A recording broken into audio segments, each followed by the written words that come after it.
থাক। তার মানে এই এলাকায় এরকম স্বামী আছে, আমরা এখন টের পাচ্ছি না। মা বোনেরা, শুধু নামাজ পড়ে রোজা রেখে কালো বোরকা পরে আপনি জান্নাত যেতে পারবেন না। ফেরাউনের মতো স্বামী তো আপনার কপালে জোটেনি। কোন কারণে আপনি উল্টাপাল্টা খোটা দেন? আমি আজকে হাদিস একটা লিখেছিলাম, বিশ্ব নবী জানিয়েছেন 6 প্রকার নারীকে আল্লাহ বিনা হিসাবে বিচারও করবে না, জাহান্নামে দিয়ে দেবে। এটা তিরমিজি শরীফের হাদিস। 1 নম্বরে, যে মেয়েরা মাথার চুল খোলা রেখে বাড়ির বাইরে যায়, এরকম মেয়ে মহিলা দেশে নেই। দিন আরো বাড়তেছে, দিন যত যাচ্ছে এরকম মহিলা বাড়তেছে। এদের আদর্শ নাকি এই ফারুকের স্ত্রী তিশা। ফারুকের স্ত্রী তিশা চেনেন না? এর চুল কোনো সময় ঢাকা থাকে। এদেরকে নাকি আদর্শ বানিয়েছে এই মেয়েরা। 2 নম্বরে নবীজি বলেন, যারা স্বামীকে অসম্মান করে, সম্মান দিতে চায় না। একটা স্বামীর যে মর্যাদা কত বেশি স্ত্রীর কাছে, নবীজি জানিয়েছেন কোন স্বামী যদি স্ত্রীর কাছ থেকে সম্মান না পায়, আর স্ত্রী যদি জানতো যে আমার স্বামীর মর্যাদা কতটুকু, এটা হাদিস। বিশ্বনবী জানিয়েছেন পৃথিবীতে আল্লাহ বাদে সেজদা জায়েজ নেই। কিন্তু এটা যদি জায়েজ থাকতো তাহলে আমি মেয়েদের কানের কাছে মুখ নিয়ে বলতাম, আর যাই করো স্বামীকে সেজদা করো। যেহেতু সেজদা জায়েজ নেই, এই জন্য বলি নাই। কত বড় কথা! স্বামীকে সেজদা পর্যন্ত দেওয়ার কথা বলছিলেন নবীজি, যেহেতু জায়েজ নেই এই জন্য বলেন নাই। আর রিজালু কাওয়ামুনা আলান নিসা, পুরুষেরা হবে অভিভাবক, গাইডলাইন দাতা, মেয়েরা থাকবে তাদের আজ্ঞাবহ। কিন্তু আজ আমরা দেখতে পাচ্ছি, আমরা পুরুষ মানুষ যারা, আমরা এখন জোগাইলে আর বউগুলো রাজমিস্ত্রি, ওরা এখন উপরে চলতেছে। 3 নম্বরে বেশি, স্বামীকে বাদ দিয়ে যারা দেবরের সাথে হাসি তামাশা করে, এই এলাকায় সব নেই। সাবধান, জাহান্নামী হওয়ার জন্য এটাই যথেষ্ট। স্বামী বাদ দিয়ে যারা দেবরের সাথে হাসি তামাশা করেন, নবীজি বলেন, সাহাবী প্রশ্ন করলেন, হে রাসূল, দেবর সম্পর্কে আপনি কি বলেন? নবীজি বললেন, এ তো একটা মৃত্যু, মৃত্যু সমান। দেবরকে মরণের মতো ভয় করা লাগবে। আর বলেন না, এটা আমার ছোট ভাই। কয়েকদিন পরে দেখছে আল্লাহর রাস্তায় ওর সাথে চলে গেছে। এখানে যে পর্দা করা ফরজ, অনেকে মানতেও চায় না, বিশ্বাসও অনেকের হয় না। ও মনে হচ্ছে কত সহজে চলতেছে, অথচ কবিরা গুনাহ হচ্ছে। 4 নম্বরে বেশি, অপবিত্র থেকে পবিত্র হওয়ার খবর রাখে না। 3 দিন, 5 দিন, 7 দিন, 10 দিন না, ওর যে 15 দিন চলে যাচ্ছে ওর খবরই নেই। সম্মানিত মেয়েরা, পুরুষ মানুষ না বুঝলেও আপনি বুঝেছেন। অপবিত্র শরীর থেকে পবিত্র হওয়ার জন্য যখনই হবেন খুব তাড়াতাড়ি চেষ্টা চালাবেন। এরপরে বেশি যারা মিথ্যা কথা বলে আর গীবত করে আর কসম দেয়, এই 3টা সবচাইতে বেশি। এই যে মিথ্যা কথা বলা, গীবত করা আর কসম দেওয়া, এর কথা ওর কাছে তালাতালি করে লাগিয়ে দেওয়া, এটা মেয়েদের ভেতরে দেশে নেই। আরো জোরে বলেন। সম্মানিত মা বোনেরা, কারো ভেতরে যদি এই দোষটা থাকে, সে যেন এই মুহূর্তে তাওবা করে ফিরে আসে। এই যে তালাতালি করা, এর কথা ওর কাছে লাগানো, ওর কথা ওর কাছে লাগিয়ে মানুষের সম্পর্কে ফাটল ধরায়, নষ্ট করে দেয়। এটা যদি এলাকায় চালু থাকে, তাহলে এই এলাকার মানুষের দোয়া কবুল করা আল্লাহ বন্ধ করে দেবে। সে যত বড় হুজুর দিয়ে দোয়া করান। মুসা নবীর জামানায় একবার বৃষ্টি বন্ধ ছিল। চাটিয়াল ময়দানে উম্মতদেরকে নিয়ে তিনি নামাজ আদায় করে দোয়া করলেন, রব্বুল আলামিন, বৃষ্টি তো বন্ধ করে দিয়েছো, বৃষ্টি বন্ধ করে দিলে দুনিয়ার কোনো ক্ষমতা নেই বৃষ্টি নাজিল করা, আছে না? কুল আরাইতুম ইন আসবাহা মাউকুম গাওরান ফামাইয়াতিকুম বিমাইন মাইন। আল্লাহ পাক বলেন, নবী ওদেরকে বলেন তো, পানির লেয়ার যদি আমি কমিয়ে দেই, নিচে নামিয়ে দেই, ওদের কোন বাবা আছে পানির লেয়ার উপরে তুলে দেবে? কেউ পারবে না।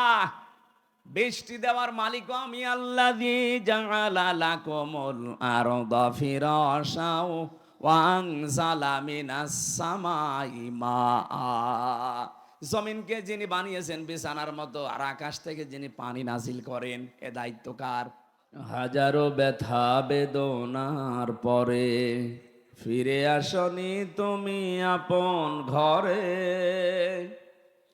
দিনের আলো তুমি ছড়িয়ে দিতে চলে গেলে মদিনায় মক্কা ছেড়ে। হে রাসূল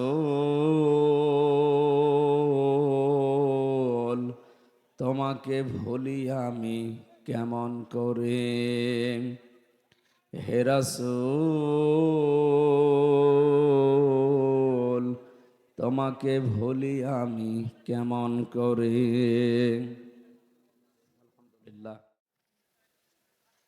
যাই হোক, সবার জন্য একবারে দোয়া করছে, আপনার আমার মন খারাপ করেন না। ওয়ারফা'না লাকা যিকরাক, যার যে সম্মান তার ঈমান এবং আমলের উপরে আল্লাহ যেন দান করেন। পৃথিবীতে মানুষের সম্মান বৃদ্ধি হয় কিসে অনেকে জানে না, মনে করে চেয়ারে বসলে মনে হয় সম্মান বৃদ্ধি হয়। কুলিল্লাহুম্মা মালিকাল মুলক তুতিল মুলকা মান তাশা, কোরআনে কারীম জানিয়েছে পৃথিবীতে ক্ষমতা দেওয়ার মালিক আমি। ক্ষমতায় বসলেই সম্মান দেওয়া লাগবে এ কথা কোরআনে আল্লাহ দেয়। এ পৃথিবীর চাক্ষুষ প্রমাণ, অনেককে আল্লাহ ক্ষমতায় বসিয়েও চরম অপমান করেছেন। এই জন্য সম্মান যেটায় আসে তার নাম একটা ঈমান, আর একটা হচ্ছে এলেম। থাক ভাই, লাগবে না, বসেন, এখানে বসেন। কোরআনে কারীম জানিয়েছে ইয়ারফাউল্লাহুল্লাযীনা আমানু মিনকুম ওয়াল্লাযীনা উতুল ইলমা দারাজাত। সূরা মুজাদালার 11 নম্বর আয়াতে আছে, মাঝের অংশে আছে এটা। আল্লাহ তাআলা বলেন, তোমাদের ভেতরে যারা ঈমান আনে, আমি আল্লাহর প্রতি যাদের বিশ্বাস আছে এবং যারা এলেম পায়, দিনের পর দিন তাদের মর্যাদা আল্লাহ বাড়াতেই থাকে। এখানে ইয়ারফা এটা মজারি, বর্তমান ভবিষ্যৎ, প্রেজেন্ট ফিউচার। দারাজাত আল্লাহ বহু বচন দিয়েছেন। এই আয়াতগুলো চিন্তা ভাবনা করলে যে তথ্যটা পাওয়া যায়, কেউ যদি সত্যিকার অর্থে সম্মান পেতে চায়, মাস্ট বি তাকে ঈমান আনা লাগবে। প্রশ্ন আসতে পারে যে যত মানুষ দুনিয়ায় আছে সবাইকে ঈমানদার মনে করেন, অনেক মানুষ তো ঈমান নেই, বেঈমান। এই যে বুশ, এই যে ডোনাল্ড ট্রাম্প, এদেরকে তো মানুষ সম্মান করে। কে বলেছে সম্মান করে? সামনাসামনি তাদেরকে সম্মান দেয়। যে পাহারা দিচ্ছে তাকেও আপনি পেছনে ডাক দিয়ে বলবেন, সে বলবে ও হারামি, মরে না কেন। অনেকে কায়দা কৌশলে সম্মান দিচ্ছে। আমি একটা গল্প পড়েছিলাম, আমার দাদা বলছিলেন, এই যে হাজ্জাজ বিন ইউসুফ নামে একটা লোক, এই লোকটা জালেম ছিল, এত জুলুম করেছিল, মানুষ তার নামই দিয়েছে জালেম। পেয়াদারা একদিন বলছে, বাদশাহ আপনার জন্য তো রাস্তাঘাটে যাওয়া যায় না, মানুষ শুধু আপনাকে গালি দেয়। ও বলছে, গালি কে দেয় আমি নিজে শুনবো। ছদ্মবেশ নিয়ে বাইরে গেছে, বানানো দাড়ি, বানানো চুল, বানানো জুব্বা নিয়ে বাইরে যে একটা গ্রাম্য লোকের সাথে দেখা। লোকটা বলছে, ওই বাদশাহ হাজ্জাজ বিন ইউসুফ, এই লোকটা কেমন? বলছে, ও তো জালেম। মানে হ্যাঁ, ও জালেম, ও 14 গোষ্ঠী জালেম। দুই একবার যে জালেম জালেম এ শব্দ শুনেছে, ওর মেজাজ খারাপ হয়ে গেছে। ওই বেটা, ওই আমারে চিনিস? না তো। আমি সে হাজ্জাজ বিন ইউসুফ। ও চিন্তা করছে, আমার তো মাথা থাকবে না, আমি যা বললাম।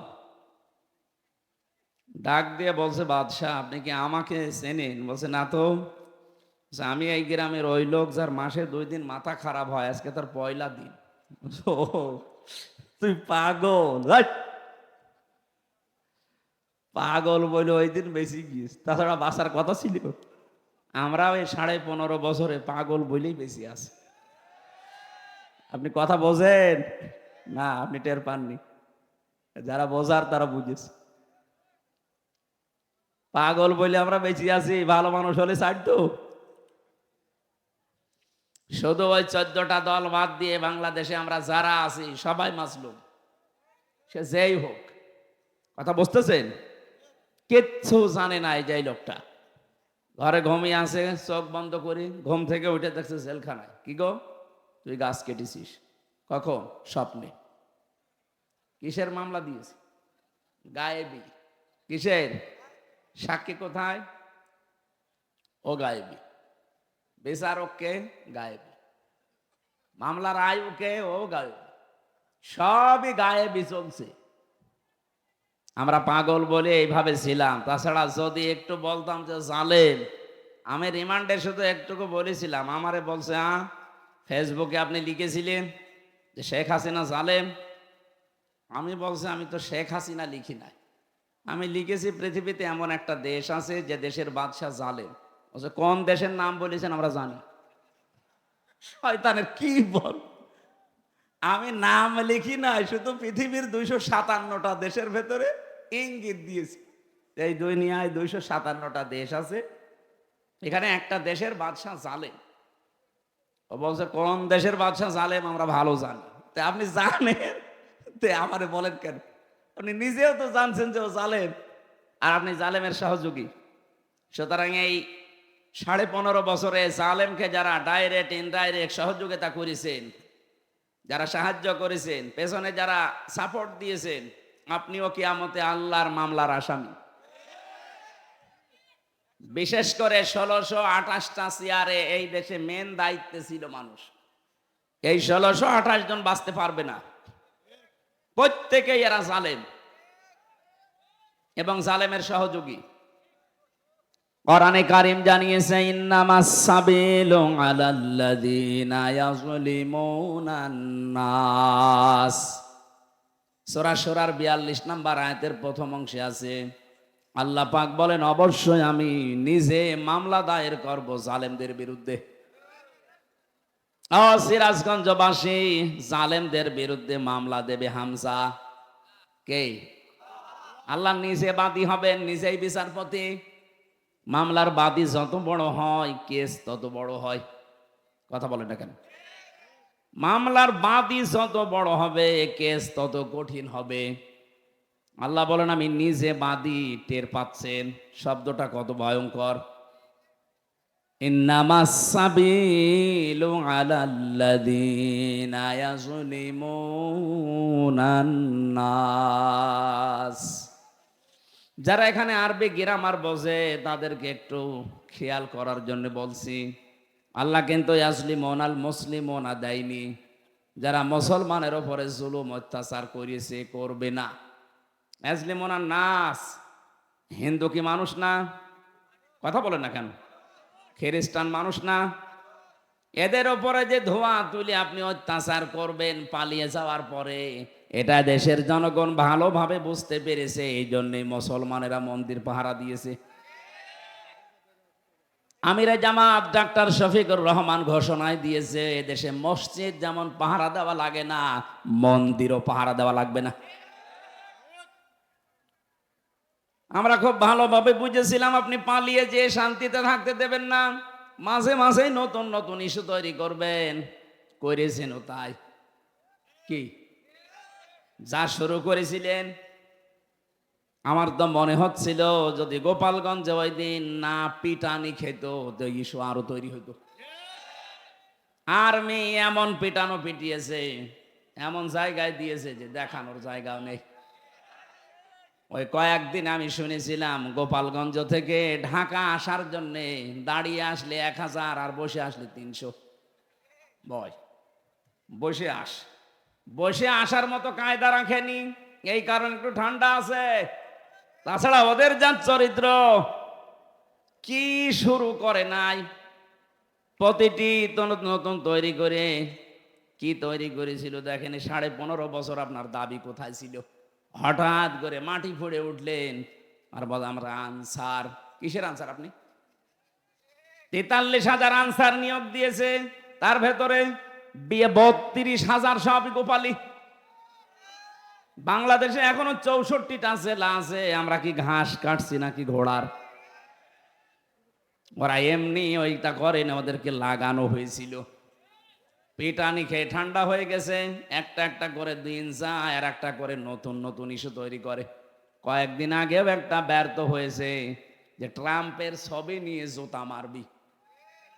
আর তামাম দুনিয়া দেখবে যে বাংলাদেশে যারা আছে তারা ট্রাম্পের বিরুদ্ধে। ট্রাম্প তখন আমার হাত ধরে বলবে চট করে ঢুকে পড়ো। আমরা অত পাগল শামসুদ্দিন না। কি আপনি ডালে ডালে বেড়াচ্ছেন, আমরা পাতায় পাতায় আছি। সতর্ক খুব। এখন কিন্তু উহুদের ময়দান চলছে বাংলাদেশে। আমার ভাইরা, যে কথা তুলেছিলাম, পৃথিবীতে কেউ যদি সত্যিই ঈমান আনতে পারে সত্যিকার অর্থে, আর ঈমানের দাবি অনুযায়ী ওই মানুষটা যদি জ্ঞান পায়, জ্ঞান মানে কোরআন আর হাদিসের জ্ঞান, বাস্তবতা হতে পারে, উভয় জগতের জ্ঞান পাওয়ার পরে ওই মানুষটা যদি এই জ্ঞানের ওপরে চলতে থাকে, আল্লাহ পাক বলেন আল্লাযীনা উতুল ইলমা দারাজাত। দিন যত যেতে থাকবে ওই মানুষের সম্মান আল্লাহ দিনের পর দিন বাড়াতেই থাকবে। সিরাজগঞ্জবাসী, আমি কথা তুলেছিলাম এই পৃথিবীতে যে মানুষগুলো মানুষের ওপরে জুলুম করেছে, শুধু মুসলমানদের উপরে না, মানুষের উপরে, সে যেই হোক সে আল্লাহর মামলার আসামি। সুতরাং যিনি পালিয়ে গেছে উনি থেকে শুরু করে ওনাকে যারা সহযোগিতা করেছে, ওনার যারা দোসর ছিল, প্রত্যেকেই আল্লাহর মামলার আসামি। আমরা চাই আমাদের এই দেশটা অমাং দাখলাহু কানা আমিনা। আল্লাহ তাআলা জানিয়েছেন কাবা শরীফের চত্বরে ঢুকলে যেমন নিরাপত্তা পেয়ে যাও, আমাদের ৫৬,০০০ বর্গ মাইল যেন আল্লাহ নিরাপত্তার চাদরে ঢেকে দেয়। এখন ওখানে যেমন নিরাপত্তা আছে, বাংলাদেশ থেকে কাবা শরীফ কমপক্ষে ৬,০০০ কিলোমিটার। কত? ৬,০০০ কিলোমিটার দূরে। এই ৫৬,০০০ বর্গ মাইল তো আপনার ওই কাবার মতো নিরাপত্তা বেষ্টিত হবে না। হবে যদি আল্লাহর ওই কাবার মতো নিয়ম নীতি আমরা মেনে চলতে পারি। ওখানে বিধান চলে যেমন আল্লাহর, কাবার এলাকার ভেতরে আপনি শিরিক পাবেন না। সবচাইতে বড় বিষয় এইটা।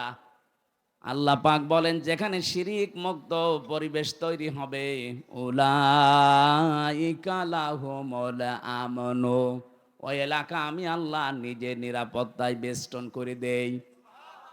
তারা আমি আল্লাহর কাছ থেকে নিরাপত্তার চাদর পাওয়ার হকদার। নিরাপত্তা দিতে পারে শুধুমাত্র কে? ছিল ১৫.৫ বছর আমাদের নিরাপত্তা। চাচা এরশাদ তো মরে গিয়ে বেঁচে গেছে, বলেছিল বাইরে থাকলে গম, ঘরে থাকলে খুন। কি কঠিন অবস্থায় ছিলাম। যাই হোক, এখন যাই হোক আছে, আমরা চাই এ দেশটা যেন আরো নিরাপত্তার চাদরে ঢেকে যায়।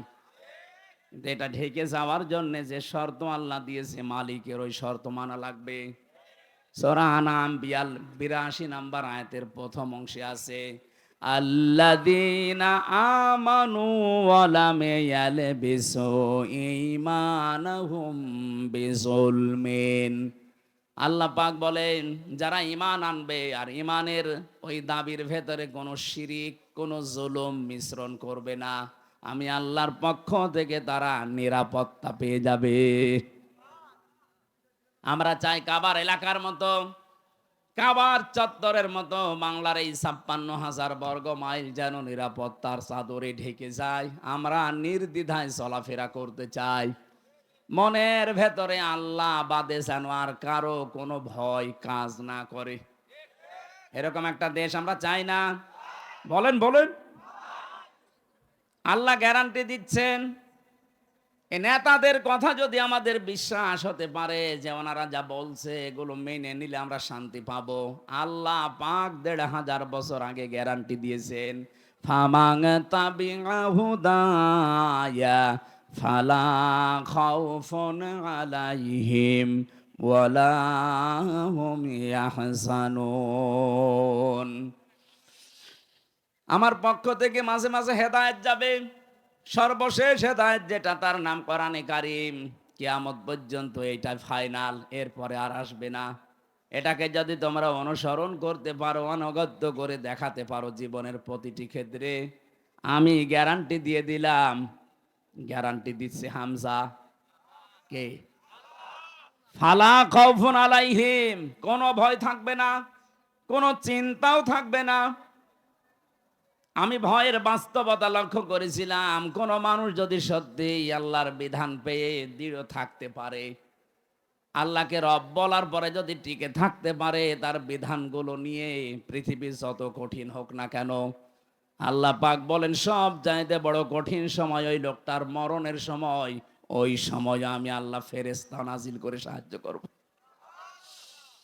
সূরা হামিম সাজদাতে আল্লাহ ঘোষণা দিয়েছেন, ইন্নাল্লাযীনা ক্বালু রাব্বুনাল্লাহু সুম্মা ইসতাকামু তাতানাজ্জালু আলাইহিমুল মালাইকা। অবশ্যই যারা এই কথা বলতে পারে যে আমাদের রব আল্লাহ, আর এই কথার উপরে যারা টিকে থাকতে পারে, টলমল করে না, ছিটকে চলে যায় না, যে মানুষগুলো টিকে থাকতে পারবে রব আমার আল্লাহ এই কথার উপরে, তাতা নাজ্জাল, এটা মোসারে, বর্তমান ভবিষ্যৎ প্রেজেন্ট ফিউচার, মালাকুন না দিয়ে আল্লাহ মালাইকা বহু বচন দিয়েছেন। ওই লোকটা যদি বিপদে পড়ে আমি আল্লাহ নিজে বলছি তারে হাজার হাজার ফেরেশতা দিয়ে সাহায্য করব। সব সময় সবচাইতে ভয়ঙ্কর সময় তার জীবনে যেহেতু মরণের সময় পর্যন্ত ফেরেশতারা তার কাছে এসে যখন ও আষাঢ় খেয়ে বিছানায় পড়বে, মরণের বিছানায়, আল্লাযীনা তাতাওয়াফাহুমুল মালাইকাতু তাইয়্যিবিনা ইয়াকুলুনা সালামুন আলাইকুম উদখুলুল জান্নাহ। ফেরেশতারা চারিদিকে দাঁড়িয়ে বসে ওয়েলকাম জানাবে আর বলবে, আল্লাহর বান্দা, তাজ্জিবিন মানে শুধু পোশাকের পবিত্রতা না, তাজ্জিবিন মানে শুধু দেহের পবিত্রতা না, চিন্তা চেতনা আকীদা, তার কর্মজীবন, বাস্তব জীবন, প্র্যাকটিক্যাল লাইফ পুরাটা যখন পবিত্র করে বিছানায় পড়ে যাবে, মরণের বিছানায়, আল্লাহ পাকের ফেরেশতারা এসে তার কাছে বলবে, বান্দা সালাম, শান্তি, তুমি যা করেছো তোমার জীবন আমরা দেখেছি, উদখুলুল জান্নাহ, ওই যে জান্নাত দেখা যাচ্ছে ওইটার ভেতরে তুমি প্রবেশ করবা। আমি তো এদের বাস্তব চিত্র দেখেছিলাম আমার এই 3 বছরের জেলের জীবনে। গভীর রজনীতে যে কারারক্ষী গুলো আসতো, একবার এক কারারক্ষী পেয়েছিলাম কুতুবউদ্দিন, বড় বড় দাড়ি নিয়ে, দাড়ি দেখলে একটু আশার সঞ্চার হতো না, এটা একটু মনে হয় মন মতো কিছু শুনবে। এখানে যখন লেখা দেখতাম দেবদুলাল, সুব্রত বালা, তখন একটু ভয় লাগতো, না জানি কি করে ফেলে, কারণ ছেলেও মানুষ মারে, এটা আমরা শুনেছি। কি ওখানে তার সিসি ক্যামেরা দেওয়া নেই, কেউ জানেও না, মেরে ফেলে বলবো হার্ট অ্যাটাক করে মরে গেছে। চিন্তা করলাম কি করা যায়, দেখি এই কুতুব ভাইকে, দাড়ি যখন বড় আছে আর কুতুবউদ্দিন লিখা, কিছু না হোক ইমান আছে। উনি নিজেই আমাকে ডাকলেন রাত 12:30টার পর, আমি নিজে কোরআন শরীফ পড়ছিলাম, আমাকে বলছে, হুজুর শোনেন, যে আয়াতটা পড়ছিলেন এই আয়াতটা আমিও জানি, এর বাস্তব আমি নিজে দেখেছি। কি দেখলেন? শহীদ মীর কাশেম আলীর নাম শোনেননি? এ লোকটার যখন ফাঁসি হবে মাত্র 3 ঘন্টা বাকি আছে, ওই দিন আমার দায়িত্ব ছিল। ওনাকে যে বললাম, স্যার মাত্র 3 ঘন্টা সময় আছে, আপনি প্রস্তুতি নেন না কেন? শহীদ মীর কাশেম আলী রহমতুল্লাহ আলাইহে উনি ডাক দিয়ে বলছে, আল্লাহর বান্দা কুতুব ভাই, 3 ঘন্টা তো অনেক সময়, এক কাজ করেন, আমি 2 ঘন্টা ঘুমিয়ে গেলাম, 1 ঘন্টা আগে আমারে জাগিয়ে দেবেন। দেখলাম ঠিক উনি ঘুমিয়ে পড়েছে। 2 ঘন্টা পরে ওনারে জাগালাম, গোসল করলেন, অজু করে নামাজ আদায় করে একটা কফি বানালেন, 2 জন খেলাম। এরপরে আমারে বলছে, আমি প্রস্তুতি নিয়েছি, শাহজাহান জল্লাদকে ডাক দেন, চলেন। মনে হচ্ছে উনি শ্বশুর বাড়ি যাবে। আমারে বলছিল, হামজা ভাই, এতে কঠিন পরিস্থিতিতে যার 3টা ঘন্টা পরে ফাঁসি হবে, সে নিজেও জানে যে দুনিয়ার জীবন শেষ আজকে আমার, মাত্র আর 3টা ঘন্টা আমার জীবনে বাকি আছে। সে 2 ঘন্টা ঠিক আরামে ঘুমিয়ে গেল, ওর ঘুম আসলো কি করে? আমি বলছি হ্যাঁ, যে আয়াত পড়লাম, এই আয়াতটা আমি নিজে বাস্তবে তার জীবনে দেখতে পাচ্ছি। আল্লাহ পাক জানিয়েছে যে তার জীবনটা পবিত্র করতে পারবে। ইয়াকুলুনা সালামুন, ফেরেশতারা তার সামনে এসে বলবে আল্লাহর বান্দা, শান্তি তোমার উপরে বর্ষিত হোক, উদখুলুল জান্নাহ, ওই যে জান্নাত দেখতে পাচ্ছ, তাড়াতাড়ি যাও, ওখানে প্রবেশ করা লাগবে। সূরা হামিম সিজদার ওই আয়াতটা এর সাথে মিল আছে। যারা আল্লাহকে রব বলার পরে সত্যি সত্যি যত ঝড় ঝাপটা আসুক না কেন, যারা টিকে থাকতে পারে, তাদের ঈমান বিক্রি করে না। এই মানুষগুলোর জন্য আল্লাহ যে ফেরেশতা পাঠায়, এটা মীর কাসেম আলী নিজে প্রমাণ দিয়েছেন। ফেরেশতারা এসে যখন এই কথা বলে, আল্লাহ তাখাফু, ভয় পাবেন না আল্লাহর বান্দা, ওয়ালা তাহজানু, চিন্তাও করবেন না। তাফসিরে মনিরের ভেতরে পড়েছে, কিসের ভয়, কিসের চিন্তা? মানুষ হিসাবে দুর্বলতা আসতেই পারে, চিন্তা ভয় যে আমার বউ আছে বাইরে, আমার ছেলে ব্যারিস্টার আরমান গুম হয়ে আছে, একদিন 2 দিন 5 দিন না 8 বছর। তাও তো সাধারণ পাগল ছাগল ছেলে হইলে মেনে নিয়ে আসে, তো ব্যারিস্টার। এরকম একটা ছেলে গুম হয়ে আছে, স্ত্রী অসুস্থ হয়ে পড়ে আছে লাইফ সাপোর্টে, তার দলীয় লোকগুলো, তার অনুসারীগুলো, তার সহকর্মীগুলো সব পালিয়ে পালিয়ে বেড়াচ্ছে, কেউ ধানের খেতে, কেউ বাঁশ বাগানে। 1 2 দিন না, 15টা বছর জীবনের উপরে বাঁশ গাড়ি চলছে। এই চিন্তা থাকলে তার 3 ঘন্টা পরে যার মরণ হবে, 2 ঘন্টা সে ঘুমাচ্ছে কোন কারণে? ফেরেশতারা এসে কানের কাছে এইটা বলেছিল, ভয় পাবেন না, আপনার ওই সন্তানের দায়িত্ব আল্লাহ নিয়ে নিয়েছে, আপনার স্ত্রীর দায়িত্ব আল্লাহ নিয়ে নিয়েছে, আপনার দলীয় লোকজন পালিয়ে বেড়াচ্ছে, আপনার সহকর্মী যারা সহযোদ্ধা সবাই পালিয়ে বেড়াচ্ছে, কারো কারো ফাঁসি হয়ে গেছে, আপনার কোনো চিন্তা নেই। এগুলোর সব আমার আল্লাহর হাতে এখন চলছে। আমার মনে হয় এই কথা শোনার পরে তার 2 ঘন্টা ঘুম এসেছে। আর আপনি বাস্তবে শুনতে যেমন সহজ মনে হচ্ছে, ওই জায়গায় থাকেন তো দেখি, জেলখানায় সবচাইতে বেশি চলে ঘুমের বড়ি। আমি এই 3টি বছরের ভেতরে আমার মনে হয় কত যে ঘুমের বড়ি গেছে আল্লাহ জানে, আরো ডাক্তাররা জানে। অথচ আমার কোনো চিন্তাও ছিল না। আমার পরিবারটা দেখার মতো আমার মা বাবা আছে, আমার শ্বশুর শাশুড়ি ধনী মানুষ তারা আছে, আমি শুধু ঘরের ভেতরে আটকা অবস্থায় আছি জেলখানায়, এই তাই আমার চিন্তায় ঘুম আসে না। আর তার কত কিছু বলেন তো, লক্ষ লক্ষ মানুষের কর্মসংস্থান তৈরি করে দিয়েছে লোকটা, তাও হারাম না, সব হালাল কর্মজীবন। এত বড় কঠিন কঠিন বিপদ যার মাথার উপরে চলছে, নিজের ব্যারিস্টার ছেলে গুম হয়ে পড়ে আছে, কোনো খবর নেই, আর মেরে ফেললেও তো খবর আসতো যে মরে গেছে, একটা সান্ত্বনা পাওয়া যায়। অথচ গুম হয়ে আছে, মরে গেছে না বেঁচে আছে জানি না। এই চিন্তা থাকলে তো আমার জীবনেও ঘুম আসতো না। কৌতুব ভাই আমারে বারবার ওই দিন বলেছিলেন, হামজা ভাই ওনার ঘুম আসলো কি করে, আমি আজ পর্যন্ত মিলাতে পারিনি। আমি মিলিয়েছি, এই যে সূরা হামিম সিজদার এই 30 নাম্বার আয়াতটা আল্লাহ তার কানের কাছে ফেরেশতা দিয়ে শুনিয়েছে। নাই তো তো জীবনও ঘুম আসার কথা না। এতটুকুই ফেরেশতারা শেষ করেনি, কিসের চিন্তা করেন, কিসের ভয় পান আপনি? কোনো ভয় নেই আপনার, কোনো চিন্তা নেই।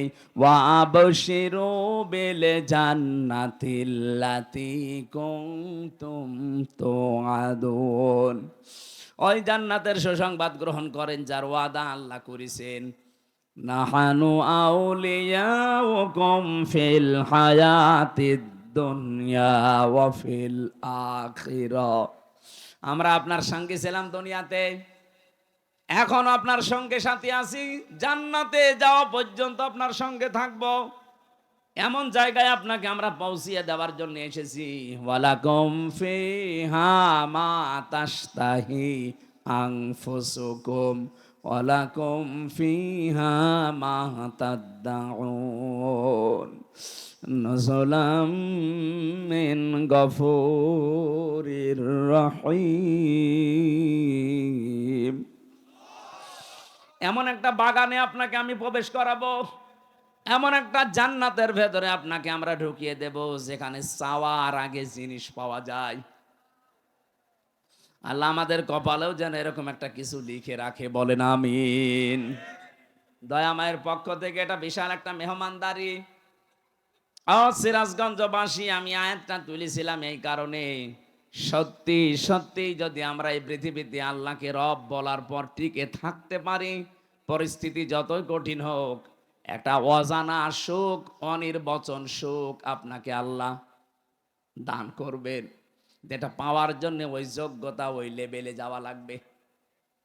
আজকের মাহফিল থেকে এমন একটা কিছু আমরা নিয়ে যেতে চাই, অন্তত মরণের বিছানায় আছাড় খেয়ে পড়ে যেন আমার আফসোস শুরু না হয়।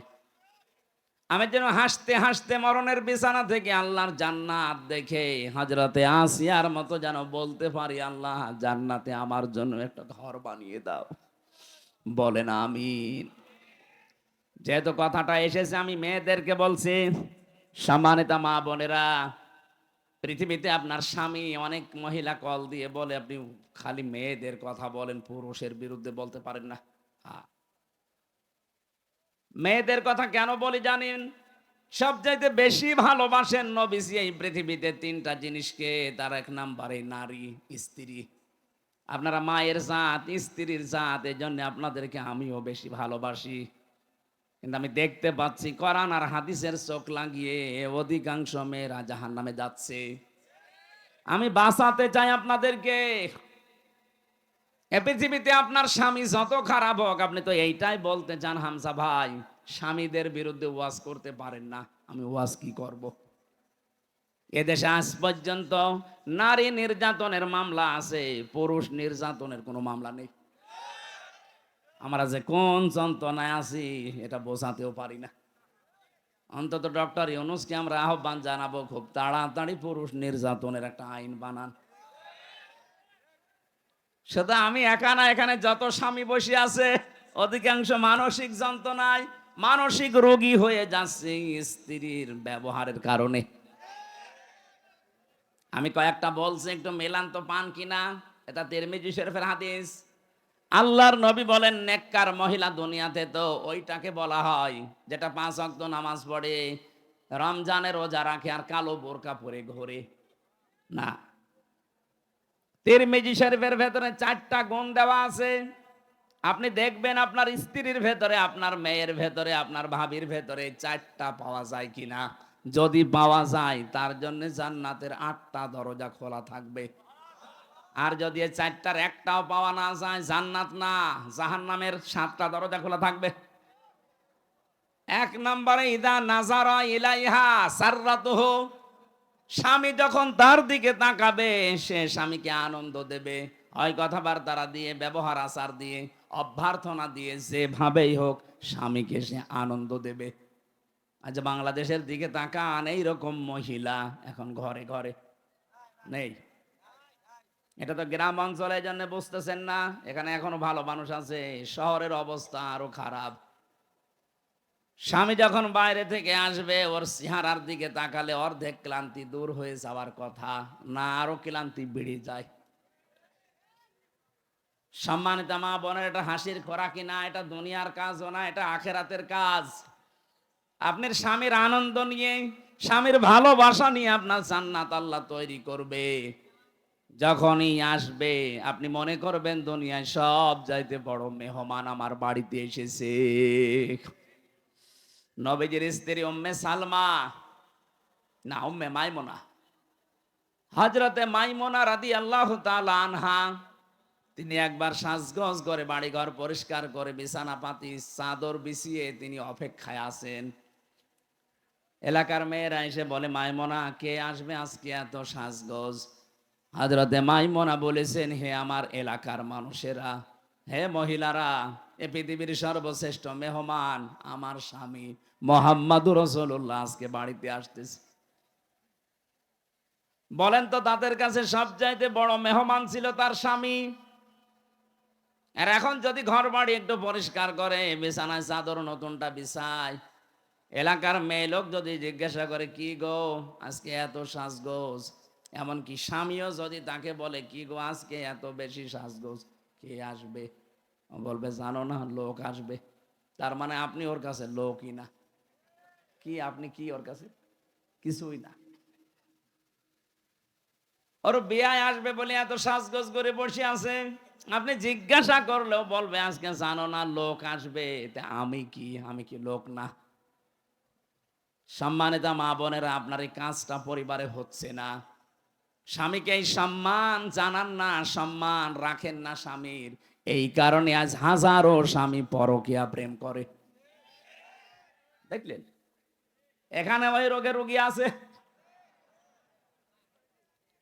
হাজারো মেয়ে লোক বসে আসে দেখলাম। সম্মানিত মা বোনেরা, আপনার কারণে আজ স্বামী পরকীয়া প্রেম করছে। দোষ শুধু স্বামীর একা না, আপনারও আছে। ও যেখানে লাইন করেছে তার ভেতরে কি আলাদা জিনিসপত্র আছে? আপনাকে আল্লাহ যা দিয়েছে তার ভেতরেও তো তাই আছে। আপনার কাছ থেকে রেসপন্স পায় না, সে আগ্রহ আবেদন পায় না, এই জন্য ও ছুটে যাচ্ছে মমতাজের কাছে। আরো জোরে বলেন ঠিক। হ্যাঁ, ওরা কানে যাক, সাজতে চায় না। কেউ যদি স্বামীকে আকৃষ্ট করার জন্য আয়নার সামনে বসে বসে সাজগোজ করে, ও যতক্ষণ সাজবে নফল নামাজের সওয়াব পাবে। বলে নামাজই পড়ে না, কিসের নফল নামাজ? দ্বিতীয় নম্বরে পেয়েছি ওয়াইদা গাবা আনহা হাফিজাতুহু। স্বামী যখন বাইরে যাবে তখন নিজের ইজ্জত আবরু সম্ভ্রম, স্বামীর সন্তান এবং স্বামীর সম্পদগুলো ওই মহিলা হেফাজত করবে। না, এটাও পাওয়া যাচ্ছে না আজ।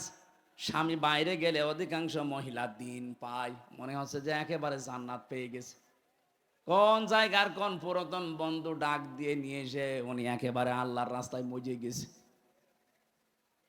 সম্মানিত মা বোনেরা, সবার ভেতরে হয়তো নেই, কিন্তু 100টার 50টা পরিবার এরকম চলছে। স্বামী বাইরে গেলে স্বামীর ইজ্জত আবরু, আপনার সতীত্ব, স্বামীর সম্পদ, স্বামীর সন্তানকে পর্যন্ত দেখে শুনে রাখবেন, হেফাজতে রাখবেন, এটা আপনার দায়িত্ব। তাহলে জান্নাতের দরজাগুলো খুলবে। 3 নম্বরে বিশ্বনবী জানিয়েছেন, এইটাই আমার আসল পয়েন্ট। এই এদিকে তাকা। অতুইনু আলা দীনি জাওজাতিহা। 3 নম্বরে ওই মহিলা জান্নাতি যেই মহিলা তার স্বামীকে দ্বীনের পথে চলার জন্য সাহায্য করে, সময় দেয় এবং স্বামীকে উৎসাহ দেয়। দ্বীনের জন্য, মানবতার জন্য স্বামী কাজ করে। এই যে সেলিম রেজা সাহেব, মানে একটা রাজনৈতিক ব্যক্তিত্ব, মানবতার সেবা করার জন্য বাড়ি থেকে যখন বের হয়। অধ্যাপক শাহিন সাহেব মানবতার সেবার জন্য দিন প্রসারে দিন কায়েমে বাড়ি থেকে বের হয়। যতক্ষণ বাইরে থাকে স্বামীর জন্য আশায় থাকবে আর স্বামীকে বাহবা দেবে, উৎসাহ যোগাবে। যদি সংসারে অভাবও হয় স্বামীকে উল্টা পাল্টা কিছু শোনাবে না। যতক্ষণ পর্যন্ত আপনি স্বামীর সাহায্যে থাকবেন, হ্যাঁ দেখবেন যে মানবতার কাজ করে কিনা, ইসলামের কাজ করে কিনা। যতক্ষণ বাইরে আছে আপনি যদি সাহায্য করেন, সহযোগিতা করেন, যদি তাকে উৎসাহ যোগান, জান্নাতের 8টা দরজায় মনে করবেন আপনার জন্য খোলা আছে। 4 নাম্বারটা এটা আর একটু কঠিন। নবীজি বলেন, স্বামী যেটা পছন্দ করে ওটা যদি জায়েজ হয়, জীবন থাকতে তোমাকে মেনে নেওয়া লাগবে। সিরাজগঞ্জের মা বোনেরা, আমি নিজে একজন স্বামী, আমি আমার ইমান থেকে বলছি, যত স্বামী এখানে বসে আছে প্রত্যেকটা স্বামী আমরা চাই বিয়ের পরে যেন আমাদের মা বাবা আমাদের সাথে থাকে। এটা চান না? 100টা পরিবারের 98টা মহিলা এটা চায় না। সে দিনদার মহিলাও বলেন আর বেদিনদার বলেন, বদ্দিন মহিলা, দিনদার মহিলা, সবার এখন এই আচরণ না, আমি তোমার মা বাবার সাথে থাকতে পারবো না। কোরআন শরীফ আমার সামনে, আমি হাত দিয়ে বলছি, আমি স্বামী হিসাবে দাবি করছি, যদি সত্যি আমার মন আমার স্ত্রী 100 ভাগ পেতে চাই, ও যেন ওর মা বাবার সাথে যা করে আমার মা বাবার সাথে ওই রকম করা লাগবে। কথা বলছেন? নাই তো জীবনও আপনি আমার মন পাবেন না। সংসার করার জন্য উপরে উপরে হয়তো ভালোবাসা দেখাতে পারে, কিন্তু ভেতরে আমার জ্বলে পুড়ে ছাই হয়ে যাবে। সম্মানিত মা বোনের, এই ভুলটা জীবনও করবেন না। স্বামীর মা বাবা, স্বামীর বোন আর ভাই, এদের সাথে যত ভালো আচরণ করতে পারবেন, আপনি স্বামীর কাছ থেকে তত ভালোবাসা মহাব্বত বেশি পাবেন। আর স্বামীকে নিজের আয়ত্তে রাখার জন্য এর চাইতে বড় ঔষধ আর নেই। আজ হাজারো পরিবারে আমরা দেখতে পাচ্ছি, অধিকাংশ পরিবারে স্বামী বাধ্য হয় মা বাবাকে আলাদা করে দিতে, এমনকি বাড়ি থেকে বের করে দিচ্ছে, বৃদ্ধাশ্রমে রেখে আসতেছে। কয়েকদিন আগে আমি নীলফামারীর কিশোরগঞ্জ গিয়েছিলাম, ওখানে দেখে একটা বৃদ্ধাশ্রম আমার নিয়ে গেল দেখার জন্যে। এই লাইনে প্রায় 25 জন, এই লাইনে 25 জন মা আর বাবা বসে আছে। তাদের চোখের দিকে তাকালে আমার মনে হচ্ছে প্রত্যেকটা মা বাবা সন্তানের জন্য বরদোয়া করছে, অথচ তাদের তো ছেলে মেয়ে আছে আমার মতো। কোন ছেলে কখনো চায় না মাকে বাবাকে আমি বৃদ্ধাশ্রমে দিয়ে আসি, না সে যত খারাপ ছেলে হোক, এটা বাধ্য হয় বোর কারণে। আর এই বউকে পানি পড়া খাওয়ায় ওই বোর মা আর ওর বড় বোন। ওখান থেকে বারবার টিপস দেয়, কতদিন আর থাকবি, আলাদা হয়ে যা, আরামে খেতে পারবি। এরকম ছোট মনের বউ দেশে নেই। কার কার বর এরকম মন ছোট, হাত তোলেন তো দেখি। না, এই এলাকায় আমার মনে হয় এই হাদিস বলা ঠিক হলো না। আলহামদুলিল্লাহ, এলাকার মেয়েরা ভালো আছে। সম্মানিত মা বোনেরা, আমি মাফ চেয়ে নিচ্ছি এই হাদিস বলার কারণে। না, বললাম এই কারণে, যদি মেনে নিতে পারেন আলহামদুলিল্লাহ, আরো ভালো হবে। আপনার স্বামী খারাপ আমিও জানি, কিন্তু আপনার স্বামী এত খারাপ না যে তার চরিত্র ফেরাউনের মতো। আপনি যে বরদোয়া দেন, কিছু হলে একটু শোনেন কোরআন কি বলছে। দারাবাল্লাহু মাসালাল লিল্লাযিনা আমানু ইমরাতা ফিরআউন ইয ক্বালাত রাব্বি ইবনি লি ইনদাকা বাইতান ফিল জান্নাতি ওয়ানাজ্জিনি মিন ফিরআউনা ওয়া আমালিহি ওয়ানাজ্জিনি মিনাল কওমিজ জালিমিন। সূরা তাহরিমের ভেতরে আছে 11 নম্বর আয়াত। আল্লাহ পাক বলেন, ফেরাউন যখন তার স্ত্রী আসিয়াকে হাতের ভেতরে প্রেক লাগিয়ে দিয়েছে, পায়ের ভেতরে প্রেক লাগিয়েছে, কপালের ভেতরে শলাকা লাগিয়েছে, মাথার উপরে গরম তেল ঢেলে দিচ্ছে, উলঙ্গ করে লজ্জা স্থানে বর্ষা মারবে, এই পরিস্থিতিতে চারিদিকে লোকজন, এত কঠিন অবস্থায়ও ফেরাউনের স্ত্রী আসিয়া স্বামীর জন্য বরদোয়া করেননি। এই কঠিন পরিস্থিতি যখন চলছে, আল্লাহ পাক জিবরাইলকে বললেন, জান্নাতটা তুলে ধরো তার সামনে। হযরতে আসিয়া জান্নাত দেখার পরে তিনি বলেছিলেন, মালিক জান্নাত পাঠিয়েছো না, আমি এটা চাই না। তুমি এক কাজ করো, আমার জন্য জান্নাতের ভেতরে একটা ঘর আলাদা আমার জন্য তৈরি করো, যেখানে বসে সব সময় তোমাকে দেখা যায়, তোমাকে সব সময় দেখা যাবে, এরকম একটা ঘর আমার জন্য বানাও। ও মাবুদ, জান্নাতি যখন জিবরাইল ফেরেশতা দিয়ে পাঠিয়ে দিয়েছে, আমি আর একটা আরজি করি, ভালো করে শুনবেন। এরকম কঠিন পরিস্থিতি চলছে, তারপরেও তিনি বলেছিলেন, মাবুদ আমার স্বামী আমার সাথে আজ যা করছে, এমনকি লোকজন দিয়ে করাচ্ছে, এই কঠিন পরিস্থিতিতে তুমি আমার স্বামীর উপরে রাগ করো না।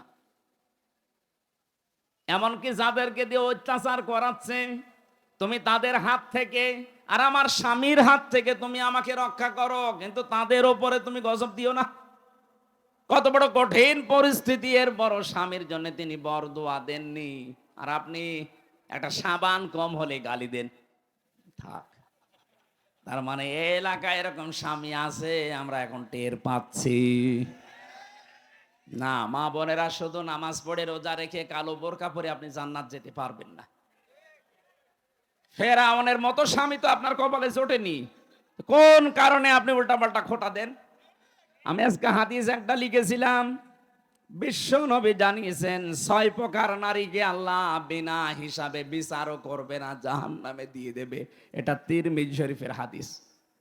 1 নম্বরে, যে মেয়েরা মাথার চুল খোলা রেখে বাড়ির বাইরে যায়, এরকম মহিলা দেশে নেই। দিন আরো বাড়তেছে, দিন যত যাচ্ছে এরকম মহিলা বাড়তেছে। এদের আদর্শ নাকি এই ফারুকের স্ত্রী তিশা। ফারুকের স্ত্রী তিশা চেনেন না? এর চুল কোনো সময় ঢাকা থাকে। এদেরকে নাকি আদর্শ বানিয়েছে এই মেয়েরা। 2 নম্বরে নবীজি বলেন, যারা স্বামীকে অসম্মান করে, সম্মান দিতে চায় না। একটা স্বামীর যে মর্যাদা কত বেশি স্ত্রীর কাছে, নবীজি জানিয়েছেন কোন স্বামী যদি স্ত্রীর কাছ থেকে সম্মান না পায়, আর স্ত্রী যদি জানতো যে আমার স্বামীর মর্যাদা কতটুকু, এটা হাদিস, বিশ্বনবী জানিয়েছেন পৃথিবীতে আল্লাহ বাদে সেজদা জায়েজ নেই। কিন্তু এটা যদি জায়েজ থাকতো তাহলে আমি মেয়েদের কানের কাছে মুখ নিয়ে বলতাম, আর যাই করো স্বামীকে সেজদা করো। যেহেতু সেজদা জায়েজ নেই এই জন্য বলি নাই। কত বড় কথা, স্বামীকে সেজদা পর্যন্ত দেওয়ার কথা বলছিলেন নবীজি, যেহেতু জায়েজ নেই এই জন্য বলেন নাই। আর রিজালু কাওয়ামুনা আলান নিসা, পুরুষেরা হবে অভিভাবক, গাইডলাইন দাতা, মেয়েরা থাকবে তাদের আজ্ঞাবহ। কিন্তু আজ আমরা দেখতে পাচ্ছি, আমরা পুরুষ মানুষ যারা, আমরা এখন যোগাইলে আর বউগুলো রাজমিস্ত্রি, ওরা এখন উপরে চলতেছে। 3 নম্বরে বেশি স্বামীকে বাদ দিয়ে যারা দেবরের সাথে হাসি তামাশা করে, এই এলাকায় সব নেই। সাবধান, জাহান্নামী হওয়ার জন্য এটাই যথেষ্ট। স্বামী বাদ দিয়ে যারা দেবরের সাথে হাসি তামাশা করেন, নবীজি বলেন, সাহাবী প্রশ্ন করলেন, হে রাসূল, দেবর সম্পর্কে আপনি কি বলেন? নবীজি বললেন, এ তো একটা মৃত্যু, মৃত্যু সমান, দেবরকে মরণের মতো ভয় করা লাগবে। আর বলেন না, এটা আমার ছোট ভাই, কয়েকদিন পরে দেখছে আল্লাহর রাস্তায় ওর সাথে চলে গেছে। এখানে যে পর্দা করা ফরজ, অনেকে মানতেও চায় না, বিশ্বাসও অনেকের আয় না। ও মনে হচ্ছে কত সহজে চলতেছে, অথচ কবিরা গুনাহ হচ্ছে। 4 নম্বরে বেশি অপবিত্র থাকে, পবিত্র হওয়ার খবর রাখে না। 3 দিন 5 দিন 7 দিন 10 দিন না, ওর যে 15 দিন চলে যাচ্ছে ওর খবরই নেই। সম্মানিত মেয়েরা, পুরুষ মানুষ না বুঝলেও আপনি বুঝেছেন, অপবিত্র শরীর থেকে পবিত্র হওয়ার জন্য যখনই হবেন খুব তাড়াতাড়ি চেষ্টা চালাবেন। এরপরে বেশি যারা মিথ্যা কথা বলে আর গীবত করে আর কসম দেয়, এই 3টা সবচাইতে বেশি। এই যে মিথ্যা কথা বলা, গীবত করা আর কসম দেওয়া, এর কথা ওর কাছে তালাতালি করে লাগিয়ে দেওয়া, এটা মেয়েদের ভেতরে দেশে নেই। আরো জোরে বলেন। সম্মানিত মা বোনেরা, কারো ভেতরে যদি এই দোষটা থাকে, সে যেন এই মুহূর্তে তাওবা করে ফিরে আসে। এই যে তালাতালি করা, এর কথা ওর কাছে লাগানো, ওর কথা ওর কাছে লাগিয়ে মানুষের সম্পর্কে ফাটল ধরায়, নষ্ট করে দেয়। এটা যদি এলাকায় চালু থাকে তাহলে এই এলাকার মানুষের দোয়া কবুল করা আল্লাহ বন্ধ করে দেবে, সে যত বড় হুজুর দিয়ে দোয়া করান। মুসা নবীর জামানায় একবার বৃষ্টি বন্ধ ছিল, চাটিয়াল ময়দানে উম্মতদেরকে নিয়ে তিনি নামাজ আদায় করে দোয়া করলেন, রব্বুল আলামিন বৃষ্টি তো বন্ধ করে দিয়েছো, বৃষ্টি বন্ধ করে দিলে দুনিয়ার কোনো ক্ষমতা নেই বৃষ্টি নাজিল করা, আছে না? কুল আরাইতুম ইন আসবাহা মাউকুম গাওরান ফামাইয়াতিকুম বিমাইন মাইন। আল্লাহ পাক বলেন, নবী ওদেরকে বলেন তো, পানির লেয়ার যদি আমি কমিয়ে দেই, নিচে নামিয়ে দেই, ওদের কোন বাবা আছে পানির লেয়ার উপরে তুলে দেবে? কেউ পারবে না। বৃষ্টি দেওয়ার মালিক আমি, আল্লাযী জাআলা লাকুমুল আরদা ফিরাশাও ওয়া আনজালা মিনাস সামাই মাআ। জমিনকে যিনি বানিয়েছেন বিছানার মতো, আর আকাশ থেকে যিনি পানি নাজিল করেন, এ দায়িত্ব কার? মুসা নবী বলছিলেন, রব্বুল আলামিন, আকাশের পানি যেহেতু বন্ধ হয়ে গেছে, আমার তো কষ্ট হচ্ছে, কিন্তু এইগুলো তো আমার উম্মত, কিন্তু তোমার তো বান্দা, তোমার বান্দার জন্য তোমার মায়া লাগে না? আল্লাহ বলেন, মায়া লাগে, তাহলে বৃষ্টি দাও না। বলে না, এ কথা শোনা যাবে না, মায়া লাগে কিন্তু আমি বৃষ্টি দেব না। হযরতে মুসা নাছড় বান্দা ছিলেন, কারণ আল্লাহ তার সাথে কথা বলতেন কালিমুল্লাহ। আল্লাহ মাঝে মাঝেই বলতেন, মুসা, আমি তোমাকে আমার নিজের জন্য বানিয়েছি, তুমি যখন বারবার নাছড় বান্দা বলো না বৃষ্টি দেওয়া লাগবে দেওয়া লাগবে, আমি কিন্তু বিরক্ত হয়ে গেছি, কেন বৃষ্টি দেব, আমি দেব না। মুসা নবী বলে, আল্লাহ এগুলো আমার উম্মত, আমার মায়া লাগছে, কতদিন হয়ে গেল, তাড়াতাড়ি বৃষ্টি দাও। আল্লাহ পাক বলেন, হ্যাঁ আমি বৃষ্টি দিতে পারি, কিন্তু তুমি যাদেরকে নিয়ে দোয়া করছো এর ভেতরে একজন নামিমা, তালা তালি করা মহিলা আছে। এই মহিলা যতক্ষণ বের হয়ে না যাবে, তুমি মুসা নবী হওয়ার পরও তোমাদের দোয়া আমি ফেরত দিয়ে দেব, কবুল করব না। হযরতে মুসা ইবনে রাগান্বিত রবি ছিলেন, রাগ হলে তার টুপি দিয়ে চুল খাড়া হয়ে বেরিয়ে যেত। ডাক দিয়ে বলে, মাবুদ তুমি শুধু ওই মহিলার নাম বলো, দেখো কি করি। না, আমি নিজেই মানুষের নাম ধরতে নিষেধ করি, আর এখন আমি নিজে নাম ধরবা, তুমি অপমান করবা তারে। হযরত মুসা বলে, আল্লাহ আমি তো আর জানি না মানুষের মনের খবর, আমি কি করে জানবো বলেন। আল্লাহ পাক একটা বুদ্ধি দিলেন, কাজ করো, চাটিয়াল ময়দানে গিয়ে উম্মতদেরকে তওবা করাও, ওরা যদি খাস নিয়তে তওবা করতে পারে, আমি আল্লাহ ওদেরকে মাফ করে বৃষ্টি দিতে পারি। মুসা নবী এসে ডাক দিলেন, আমার উম্মতেরা, এখানে একজন মহিলা আছে তালা তালি করা, মানুষের কথা লাগিয়ে বেড়ায়, কিন্তু কে আছে এটা আমি জানি না, তবে আছে। সে যতক্ষণ এখানে থাকবে কারো দোয়া কবুল হবে না, দয়া করে সে যেন বেরিয়ে যায়। অথবা আমি এখন তাওবা করছি, আমার সাথে সবাই যেন মিলে তাওবা করে। তিনি তাওবা পড়ালেন। মুসা নবী তাওবা করিয়েছিলেন এইরকম তাওবা, যে অপরাধ যার কাছে স্বীকার করো, তার কাছে সবাই সবার কাছে মাপ চাই, স্বীকার করে যে আপনার এই অধিকার আমি নষ্ট করেছি, আপনার এই এই দিন একটা গালি দিয়েছিলাম, আপনি মাফ করে দিন। আল্লাহর সাথে যা করেছেন আল্লাহকে বলেন। এই তাওবা করার পরে শুধু মোনাজাত করতে দেরি, সঙ্গে সঙ্গে আল্লাহ বৃষ্টি দিতে দেরি করেনি।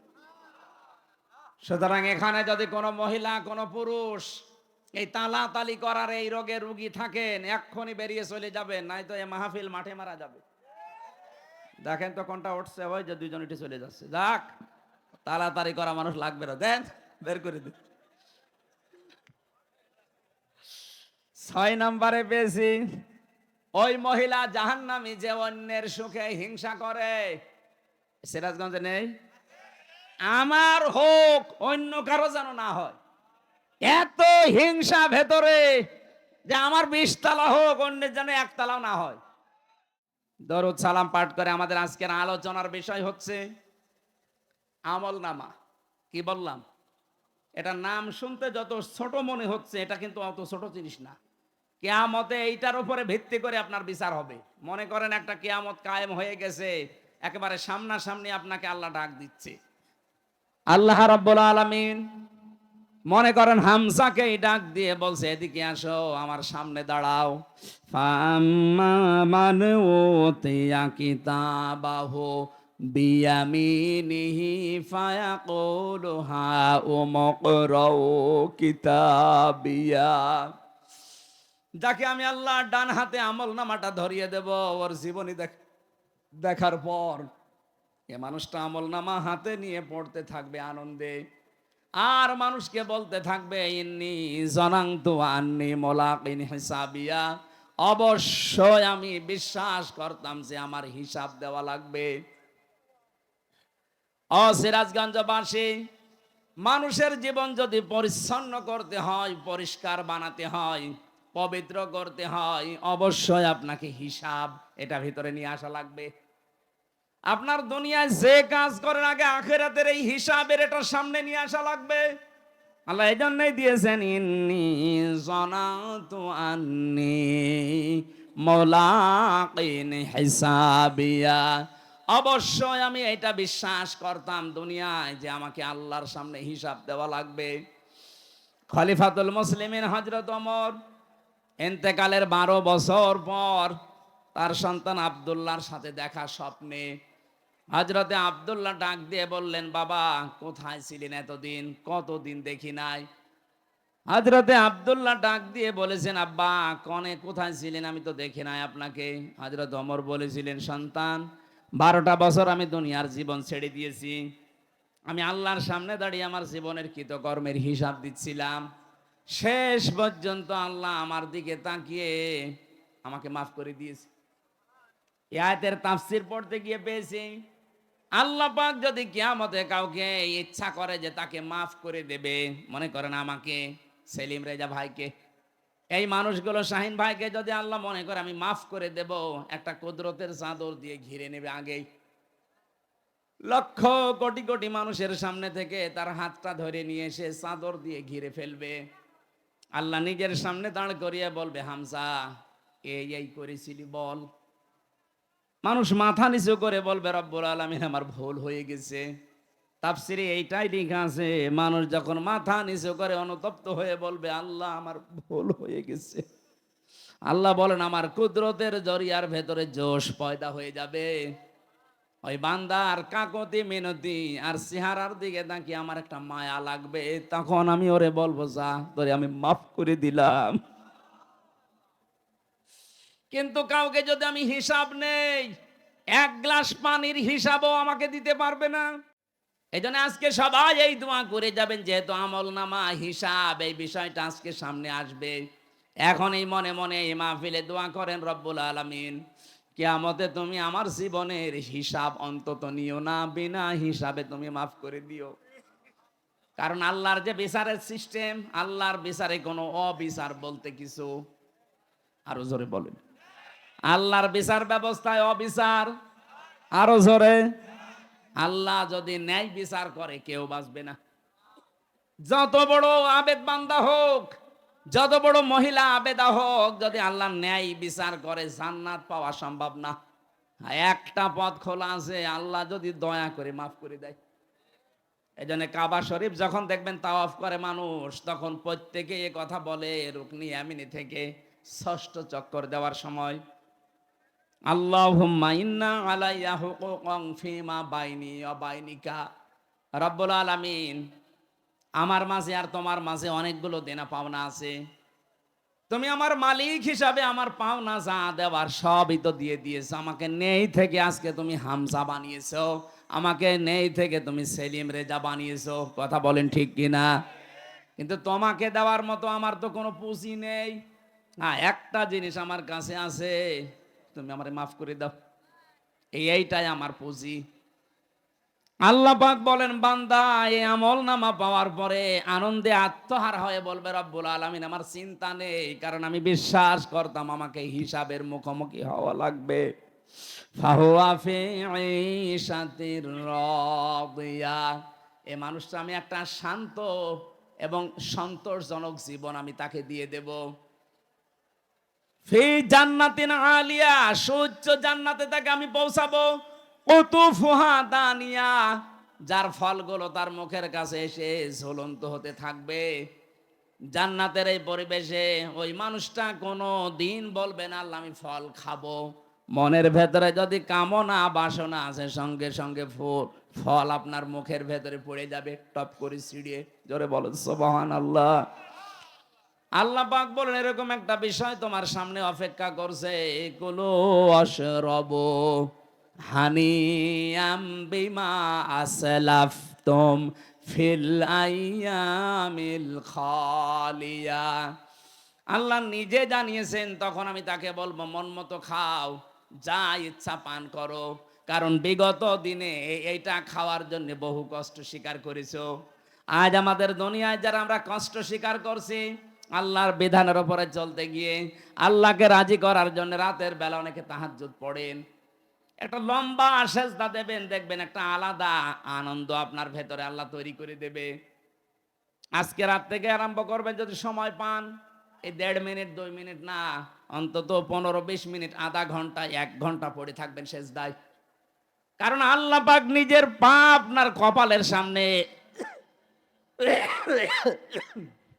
বিছিয়ে দিয়েছে, বান্দা এই জায়গায় সেজদাটা দে, তোর কপালটা ঢাকা।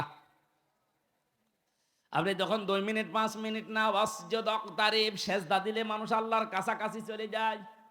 আপনি যখন আধা ঘন্টা 45 মিনিট 1 ঘন্টা পড়ে আছেন, অবশ্যই আমার আল্লাহর কুদরতের জরিয়ার ভেতরে জোশ পয়দা হবে।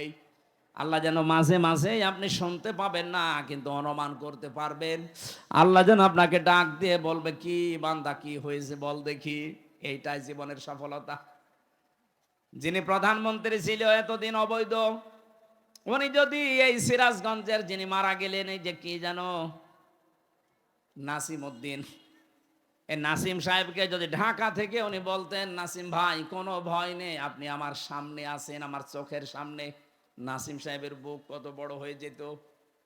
অথচ ম্যাডাম এখান থেকে প্রায় 150 কিলো দূর থেকে বলছে যে নাসিম চিন্তা নেই, তুমি আমার চোখের সামনে।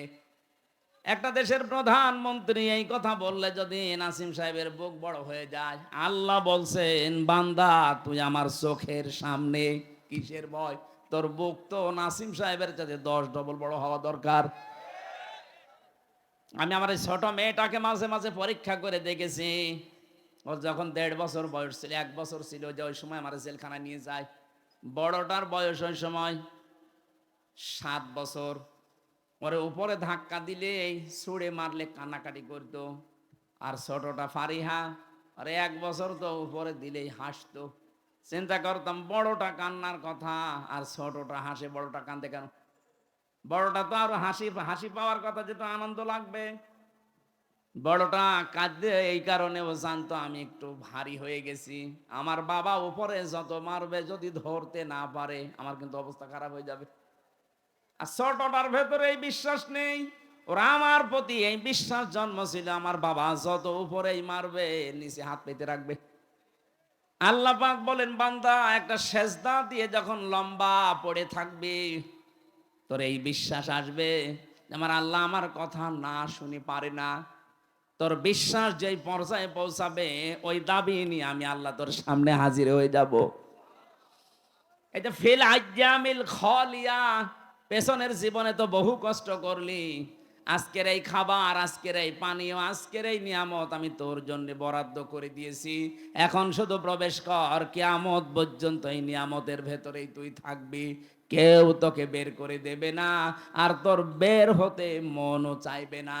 খালিদিনা ফিহা লা ইয়াবগুনা আনহা হিওয়ালা। বলেন আল্লাহু আকবার।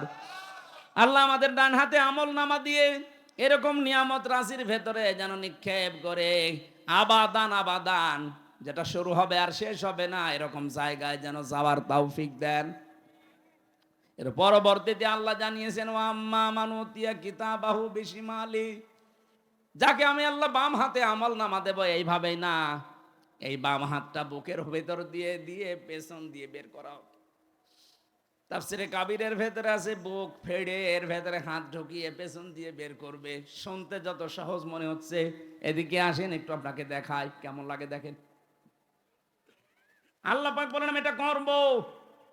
তোর বুক চিরে এর ভেতর দিয়ে হাত দেব, পেছন দিকে ফেরেশতারা 2-3 জন হাত টেনে বের করে বলবে আমলনামা দিয়ে দে।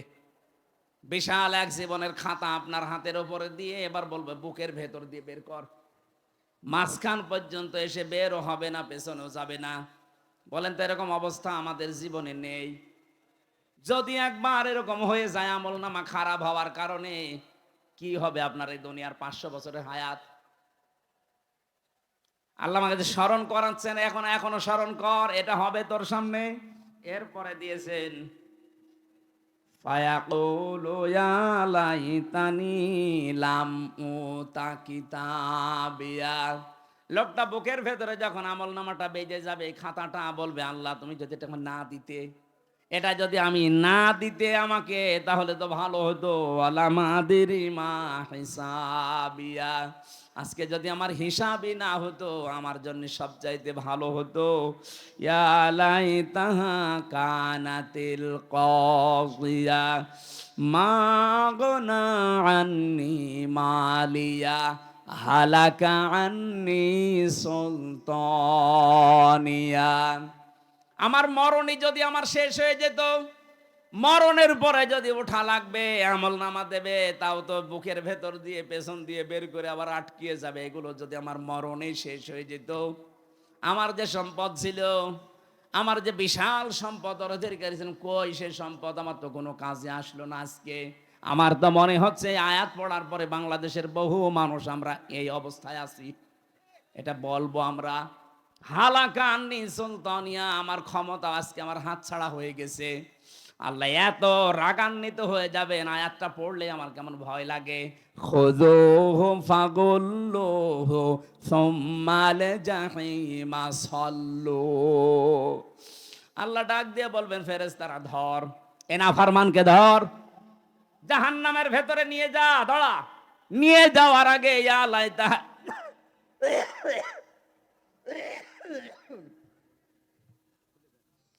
ثم في سلسلة ذرعها 70 ذراعا فاسلكوه। 70 গজ শিকল দিয়ে রে উপর থেকে শেষ পর্যন্ত বাঁধ, মাথা থেকে মা পর্যন্ত পুরাটা বেঁধে ফেল, এবার ধাক্কা দিতে দিতে নিয়ে যা। বলেন তো আগেরটা যেটা বললাম ওটা যদি কপালে না থাকে, পরেরটা যদি কারো ভাগ্যে এসে যায়, ওই 1000 বছর হায়াত পেয়ে কি করবে? এত বড় অপমান কেন করবে? 70 গজ লাগে শিকল, 1.5 হাত হলেই তো হয়ে যায়। 70 গজ শিকল দিয়ে বাঁধবে এই কারণে বহু সম্মান দুনিয়ায় পেয়েছিলে, কিন্তু সম্মানের কাজ করনি। আজকে তোরে এত অপমান করব, দেখ কেমন লাগে। আমি একটা উপন্যাস পড়েছিলাম বিশ্ববিদ্যালয়ে থাকাকালীন, ওর নাম ছিল দেখ কেমন লাগে। আমার তো মনে হচ্ছে কিয়ামতের দিন আল্লাহ আমাদের অনেকের ঠাট্টা বিদ্রুপ করে বলবে দেখ কেমন লাগে। এটা যেন আমাদের কপালে কারো না হয়, বলেন আমিন। কাদের জন্য আল্লাহ এই শাস্তির ঘোষণা দিলেন? আল্লাহ পাক বলেন, ইন্নাহু কানা লা ইউমিনু বিল্লাহিল আযীম ওয়া লা ইয়াহুদ্দু আলা তুআমিল মিসকিন। কিয়ামতে আল্লাহ পাক আমাকে তুলবেন, আল্লাহর প্রতি যাদের ভরসা ছিল না, বিশ্বাস ছিল না, আর যারা এতিম মিসকিনদেরকে খাবার দিত না, এই দুইটা বিষয় আমরা আজ এক করতে চাই। দারিদ্র মুক্ত সমাজের জন্য কাজ করে না, তাদেরকে এই শাস্তিগুলো আল্লাহ ঘোষণা দিয়েছেন। আল্লাহ আমাদের হেফাজত করুন, আমিন। আমি জেলখানায় থাকাকালীন কয়েকটা বই লিখেছিলাম, তার ভেতরে মেয়েদের 2টা আর পুরুষের জন্য একটা। পুরুষের এই বইটা খুব জরুরি, লাগবে, শিক্ষিত মানুষরা নিয়ে যাবেন, যাওয়ার সময় অনেক তথ্য দেওয়া আছে।